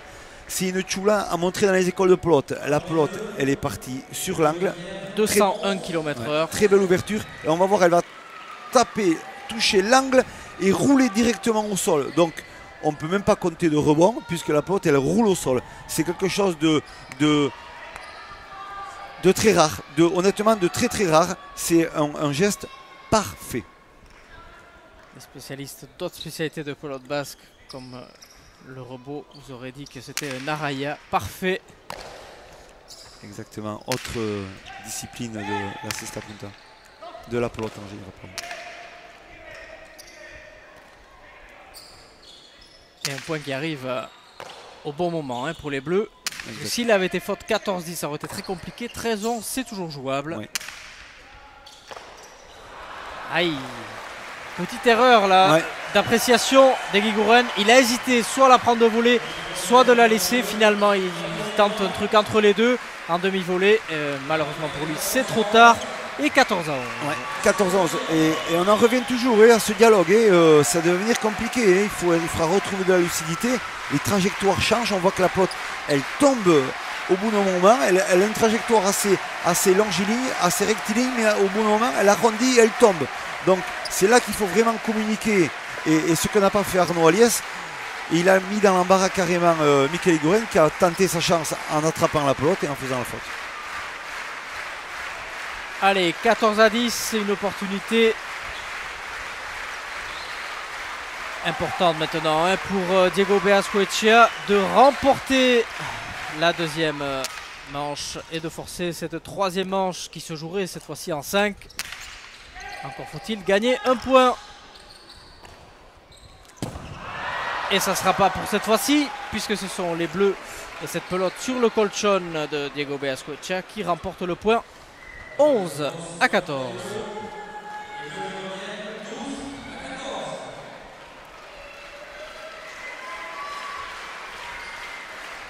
Allez, tous 14. 2 points de retard pour les Bleus. Allez, ouais. les Bleus qui doivent maintenant remporter 3 points d'affilée. Hein. Ouais, exactement. Mais voilà, eux, ils sont dominés, mais ils ne lâchent rien. Hein. Ils se disent, il faut. La troisième manche toujours difficile, comme vous disiez tout à l'heure, Arcaïs. Donc personne ne veut y arriver à cette troisième manche. Hein. Mais les Blancs sont là. Ils font une super deuxième manche. Hein. Il est évident que les Bleus ne veulent pas cette troisième manche parce qu'en 5 points, tout peut se jouer très vite. Et c'est souvent l'équipe qui arrive le plus frais qui l'emporte. Ouais. Donc les Bleus vont tout faire maintenant pour essayer de terminer la partie. Ce qui évidemment n'est pas du goût des Blancs. Attention à les remotes de Beazcoechea, de nouveau acrobatique. Cette fois-ci, ça laisse une opportunité à Higuren qui cherche le tchic-tchac de nouveau. Eh oui, David Mainviel l'avait senti, mais son extension n'est pas suffisante malheureusement pour lui. Peut-être aussi un manque de fraîcheur. Maintenant, ça fait plus d'1 heure et 5 minutes qu'il joue. Les déplacements deviennent plus compliqués. Très belle rebote. Il faut la récupérer cette pelote en beau Tigorido de Michael Higuren, hein, parce que la pelote est montante. Et c'est vrai que je le redis encore, hein, il avance trop rapidement sur ces phases-là. Très belle extension, un coup d'œil et un peu à la louche de la droite par-dessous. Il arrive à enrouler cette pelote pour essayer d'éviter de suite David Mainviel et il le met en difficulté parce qu'il s'est un peu avancé, donc c'est toujours délicat. Je prendrai un peu plus le temps, hein, c'est avec des avants aussi filous et aussi malins que ça, il faut faire toujours très attention. Allez, les Bleus qui ont fait déjà la moitié de leur écart, ils perdaient 11-14, les voici à 13-14. Attention, un point décisif maintenant. Une pelote très longue au but. Nouvelle opportunité pour Higuren, attention, il va taper. Beazcoechea qui sauve son équipe pour l'instant. Super défense de Diego Beazcoechea, hein, super défense. Ah, il va essayer de le faire reboter un maximum. Il joue court. Ouais. Quelle présence physique quand même de Michael Higuren. Aïe aïe aïe. Aïe aïe aïe, David Mainviel. Il n'arrive plus à se déplacer aussi facilement que tout à l'heure. Hein. Il a laissé la pelote aller rebote à Diego Beazcoechea, mais à contresens. Donc il n'était pas tellement prêt, Diego. Il n'a pas pu très bien ajuster son rebote. Et là, on le voit, Michael Higuren, sur un pas, il arrive à poser une pelote de la droite un peu médio là, à moitié dessus l'épaule ou par côté, bien ajusté sur le mur de gauche. Et c'est parfait. Et alors que les Blancs avaient largement pris la tête 14-11, les voici à 14 partout. Et maintenant peut-être que la confiance a changé de camp. C'est sûr que quand on mène 14-12 et on se retrouve égalité à 14, dans les têtes, ça va travailler. Mais c'est sûr, c'est toujours plus intéressant de se dire que c'est nous qui avons fait les 2 derniers points. Donc on est capable de faire un troisième. Et oui, les Bleus qui sont en pleine confiance, eux qui ont aligné 3 points consécutifs. Les voici à 14 partout. Et contrairement au tennis, il n'y a pas de point d'écart à la pelote. Donc celui qui gagne ce point gagne la manche. Donc ça sera soit une place pour la finale pour les Bleus, soit une troisième manche provoquée par les Blancs. Exactement. Alors c'est un point, attention, il est super intéressant. Allez, bonne chance aux 4 joueurs. Ouais. Le voici, Michael Higuren, qui peut prendre peut-être un risque sur le but.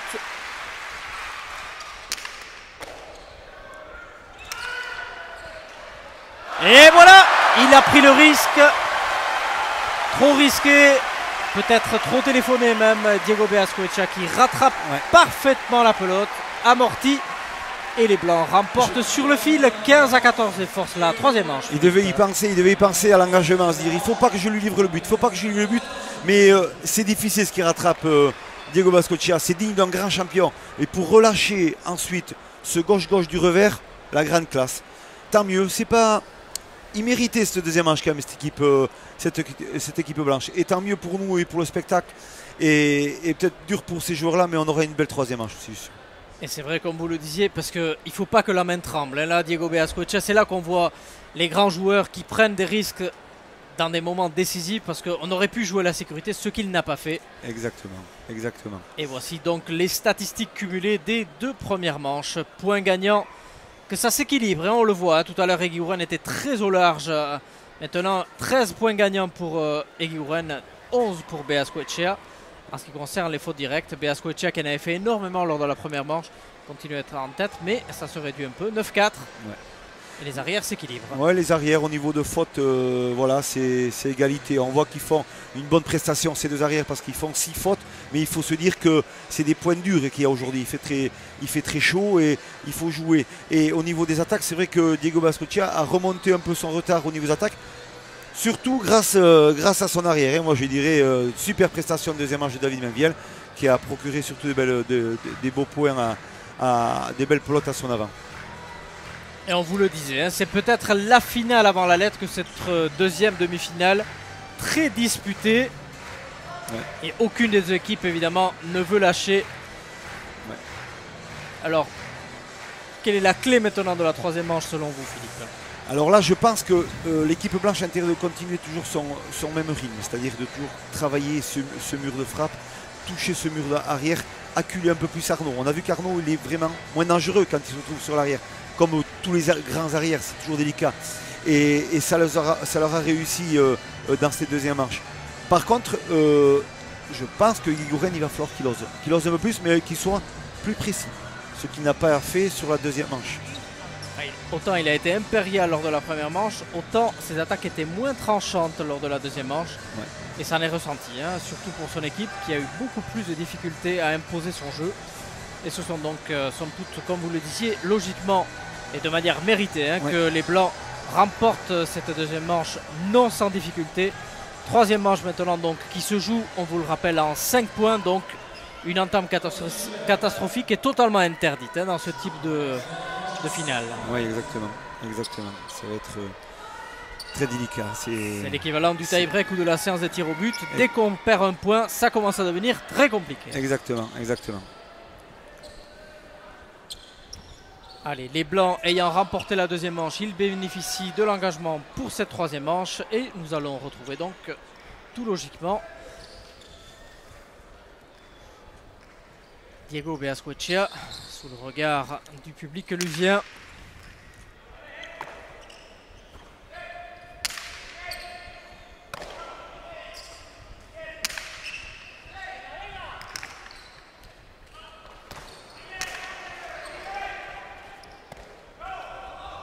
Très joli sauvetage, hein, de nouveau de David Mainviel. Un revers très long, très fort. Des joueurs d'expérience, donc ils savent toujours sur la pression jouer.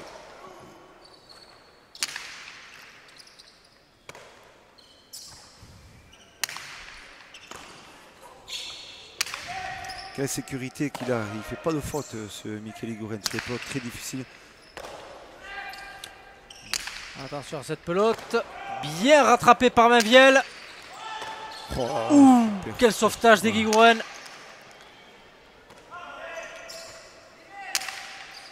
Et la pelote, on la voit très vite, puisque dès qu'elle rebondit, elle prend beaucoup de hauteur. Attention, c'était un vote compliqué pour Beazcoechea qui va ouvrir le fronton pour Eguiguren, qui laisse passer Arnaud Aliès.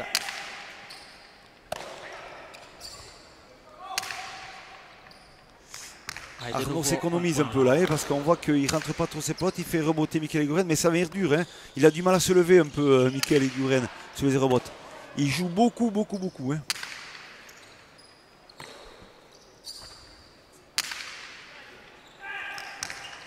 Un point qui va laisser des traces, hein, en n'en pas douter. Attention à David Mainviel. Belle allonge tendue. Belle défense quand même d'Arnaud. Il est là, il est présent, il est présent. Attention à se replacer en suivant. Attention à se replacer en suivant. Quel point de nouveau. Génial. Michael Eguiguren qui va pour la 4e fois. Il a de plus en plus de mal à se relever. Et quel point de Diego Beazcoechea qui remercie son arrière. Hein, on l'a vu. Si on peut voir cette image de Diego Beazcoechea qui remercie de nouveau son arrière. Quel travail de David Mainviel. Super cohésion d'équipe. Et on voit que là, les joueurs sont vraiment fatigués. Le point est très long. Il fait très chaud. On a la 3e manche. On est à 1h15 de jeu. C'est vraiment très fatigant. Hein. Et grâce à cette pelote donnée par David Mainviel, une cortade en raderie de la droite. Et le voici, hein, Diego Beazcoechea qui se retourne et tout de suite va montrer son arrière. La complicité. Voilà, le coup d'œil. Cortada posé tout doucement, il voit et de suite il va saluer son. Voilà, il le fait. Voilà, quel geste magnifique. Complicité entre ces deux joueurs qui reviennent de loin après avoir été quasiment écrasés lors de la première manche. Ils ont trouvé les ressources pour revenir et gagner sur le fil cette 2e manche.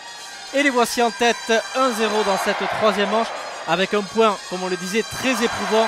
Rendez-vous compte Philippe, 31 échanges dans ce point. Voilà, on voit que c'est ça, c'est le haut niveau. C'est ça les internationaux, on demande à voir les meilleurs. Et ils sont là et ils répondent présents. Et tant mieux pour le spectacle, pour tous ces gens qui viennent voir, pour tous les partenaires de ces internationaux. Et tant mieux pour nous. Et un point qui peut laisser des traces aussi à Michael Eguiguren, qu'on a vu très présent lors de ce point. Arnaud Aliès l'a beaucoup laissé travailler. Et après 3-4 arrêts bottes, on a vu que Michael Eguiguren avait de plus en plus de mal à se relever de ces pelotes compliquées. Ouais, ça va venir délicat. Hein. Ça va tirer sur les jambes, sur les bras. Voilà.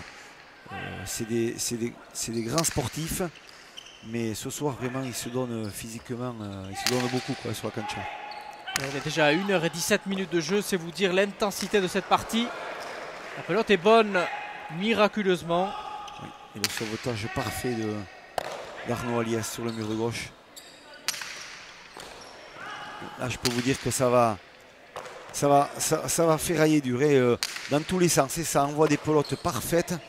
Ça joue parfaitement bien.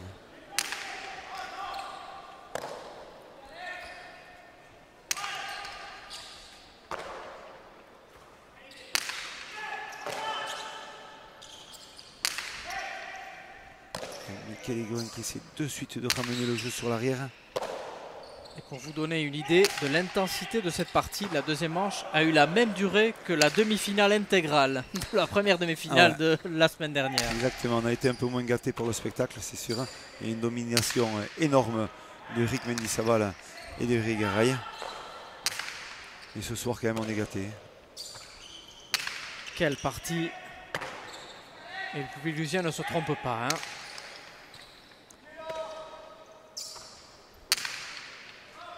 Quel point de nouveau. Là ça fatigue pour les arrières. On voit qu'ils essaient d'ajuster au mieux leur pelote sans trop forcer pour gêner au maximum les adversaires. Voilà, c'est des pelotes. Attention à l'arrêt botte de Beazcoechea. Très belle arrêt botte. Oh, quel point! Et cette fois-ci, il tend le point, Diego Beazcoechea. Il sait qu'il est en train de faire la différence. Il fait la différence pour l'instant. Dès la réception de la pelote, on a vu de cette réception à les rebotes, on a vu qu'il a mis tout ce qu'il avait. Il a mis l'accélération. Là, il a relâché tout. On a vu le corps qui est passé, le Chistera, pour pouvoir donner du rebond, du beauté à cette rebote. Et le point imparable. Et Arnaud Aliès qui a l'air d'avoir beaucoup plus de difficultés depuis le début de cette 3e manche. Et on a même vu là le pauvre David Mainviel tirer la langue. Et comme on le disait tout à l'heure, ils n'ont plus le droit maintenant de prendre de pause. Donc il va falloir faire avec ce qui reste. C'est comme les prolongations, même s'il a des crampes, il faut continuer. Il n'y a pas le choix, c'est comme ça. Et ouais, là il faut donner tout ce qu'on a. C'est 5 points, donc ça peut aller très vite. Ou comme ce soir, c'est très long, puisque les points sont énormément disputés. Et il faut dire qu'à 2-0, je ne vais pas vous dire qui c'est qui va gagner parce qu'ils sont capables, autant l'un que l'autre, de revenir dans la partie et de nous proposer des choses fabuleuses. C'est peut-être ce point qui est important parce qu'à 3-0, ça va devenir quand même plus compliqué. 2-1, évidemment, tout est relancé. Point donc très important, peut-être le tournant de cette demi-finale.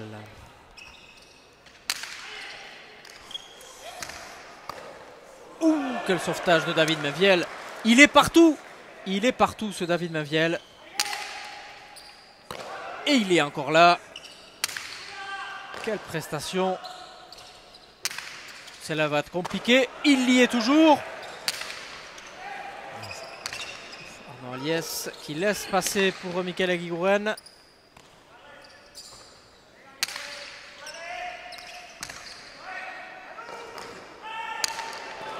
Oh, quel point de Michael Eguiguren.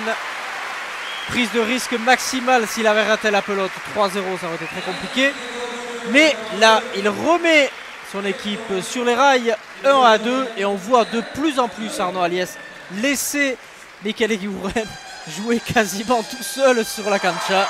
Voilà, il va pas. Voilà, un demi-mur et rebond couché parfaitement réalisé. C'est vrai qu'Arnaud Aliès sent que David Mainviel a un peu moins d'allonge sur le revers. Donc il ne veut pas se fatiguer, il veut essayer de s'économiser parce qu'il sent très bien que les 5 points vont être longs. Et ce qu'on disait tout à l'heure à l'approche de cette troisième manche, la différence pourra se faire à un moment donné par rapport à cette équipe bleue. Avec cet avant, Michael Eguiguren, qui faudra qu'il prenne des risques, c'est sûr, mais des risques calculés et précis. Ce qu'il a fait superbement bien dans ce point-là. Un point en effet fantastique de ce terremote du revers et ce de mur. Hors de portée de Diego Beascoechea et de tout le monde d'ailleurs. C'est impossible à rattraper cette pelote. 1-2. Il est pratiquement à 35 mètres du mur de frappe et ajuster un demi-mur en se couchant au sol à les rebottes du revers.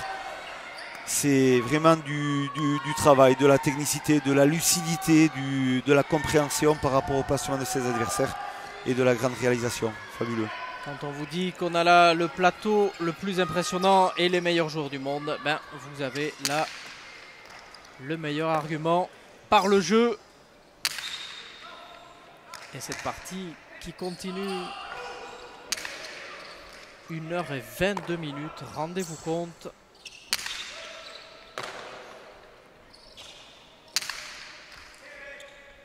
Pelote compliquée de partout. Ils ont gardé toujours la même pelote, Eguiguren, donc ils s'appuient sur cette pelote très chaude qui a du rebond très haut. Donc ils vont chercher un peu les gestes de la droite par-dessus l'épaule pour donner du rebond à l'impact au sol. Et c'est ce qu'ils font très bien, c'est toujours gênant. Elle va vite au sol, elle monte. C'est toujours délicat. Allez, de partout. La troisième manche se joue en 5. Nous sommes donc quasi à la mi-temps de cette troisième manche. Rien n'est fait. Et pour celles et ceux qui sont derrière l'écran, ben faites vos jeux.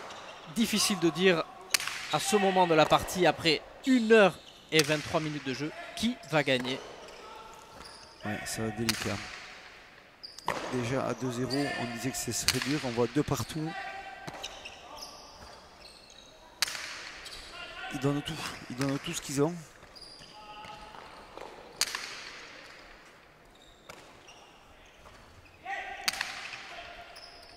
Allez, David Mainviel qui rentre du revers.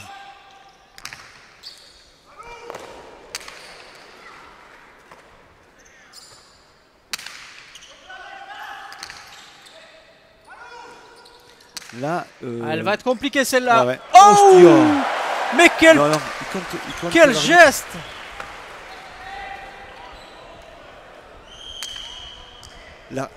L'arbitre considère qu'il y a faute. C'est-à-dire, je vais vous expliquer. Il a considéré que David Mainviel, au moment de son extension, a positionné son Chitera sur le revers. Et il a ajusté la pelote après de la droite. Ce qui logiquement est interdit. On va le voir. Là, il s'en va sur le rebond, elle part vers l'intérieur. Voilà.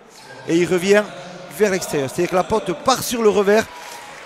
C'est à l'appréciation du juge, je vous dire honnêtement. C'est le juge qui est le décisionnaire dans cette phase de jeu-là. On ne peut pas considérer qu'il y a un hachiki, loin de là. Il faut le juger, il faut l'arbitrer. Et c'est ce qu'a fait le l'arbitre principal et qui a donné le point à l'équipe bleue. C'est toujours un peu tendancieux, on pourrait le dire, mais c'est la loi de l'arbitrage. Et là, c'est une lourde responsabilité qu'a pris l'arbitre à ce moment-là de la partie, puisqu'il donne le point au bleu, 3-2. Il y a eu une petite incompréhension. D'ailleurs, David Mainviel, peut-être un peu agacé, est sorti de la cancha. Oui, et voilà, on l'a senti très agacé quand même. Ouais, il revient agacé. Parce que dans ce point-là, quand même, il a fait une grosse prestation. Il a été présent, mais du début jusqu'à la fin. Et c'est vrai que c'est mal payé par rapport à cette... Il fallait la chercher, cette pelote en extension. Hein. C'était pas évident. Et il a fait, mais bon, voilà. Considérer que... On a vu aussi quand même peut-être l'influence du geste de l'arrière Arnaud Aliès, qui lui a tout de suite levé le bras. Et on sait toujours qu'on essaye d'influencer l'arbitre d'un côté comme de l'autre. C'est la règle du jeu. Oui. C'est comme ça. Espérons que ce ne soit pas ce point qui décide la partie. Espérons que David Mainviel aura retrouvé ses esprits. Ce serait dommage quand même de terminer sur ce point. Voilà, il faut que David il lève sa pelote. Il faut qu'il lève un peu plus sa pelote parce que là, il faut rentrer Diego. Aïe.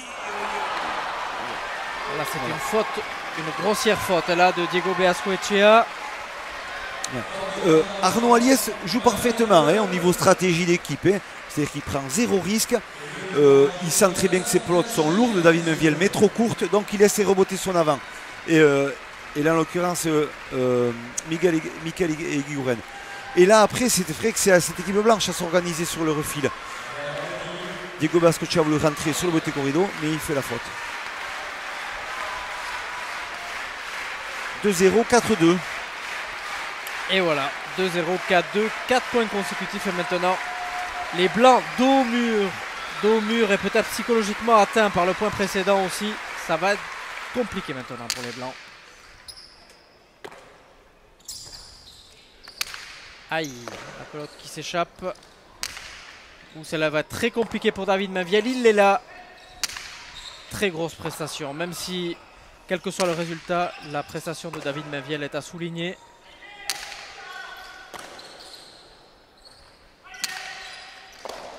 Et voilà. La pelote qui sort du gant de Diego Beazcoechea. David Mainviel qui enlève le casque. Très rageur. David Mainviel, on n'a pas l'habitude de le voir comme ça, mais il est très agacé par ce qui s'est passé. Et ouais, c'est sûr, c'est ralent quand on mène 2-0 à la troisième manche, qu'on a gagné la deuxième manche, on se dit, voilà, on a la maîtrise, on a les cartes en main, on peut continuer, on doit finir cette partie. Et en fin de compte, eh bien voilà, c'est jamais fini à la pelote. Le premier qui arrive à 5, c'est lui qui a gagné la manche. Donc, voilà, David Mainviel qui ne s'éternise pas. La partie est terminée. Ouais.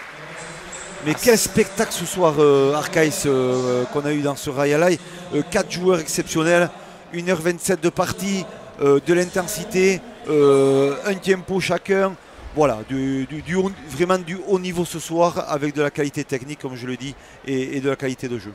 Et ce sont donc bel et bien Michael Eguiguren et Arnaud Aliès qu'on retrouvera en finale dès jeudi, ici sur les antennes de Canal+ Sport, face à Nicolas Iragaray et son avant Iker Mendizabal, auteur d'une belle prestation lors de la première demi-finale.